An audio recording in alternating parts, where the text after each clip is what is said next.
6 बजे সকালবেলা 7টার সময় ঘুম থেকে উঠে, ঠিক আছে?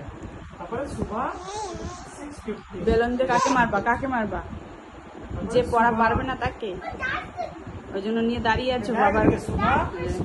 বাবা পড়াচ্ছে ছোট বটুকে, ছোট বটু না পারলে বাবার হাতে গোটু লাঠি ধরিয়ে দেবে মারার জন্য, ওই জন্য নিয়ে দাঁড়িয়ে আছে। 6:45 এটা স্কুল যাচ্ছে, যে পারবে না তাকে সুবহ মারবে। 7:50 এটা টিচার। হ্যাঁ আচ্ছা ঠিক আছে, দাঁড়িয়ে থাকো তুমি। যে কথা শুনবে না বাবার হাতে লাঠিটা ধরিয়ে দেবে, বাবা মারবে, ঠিক আছে? আচ্ছা দাঁড়িয়ে থাকো। এই দেখ, এদিকে দেখ, রাত খুব 9টা খুশি, দিদিদের মারবে এই জন্য খুব খুশি। ঠিক আছে? তারপরে কি বলেছে বল? এই দেখ क्या होता यदि बच्चे बुराई नहीं करते।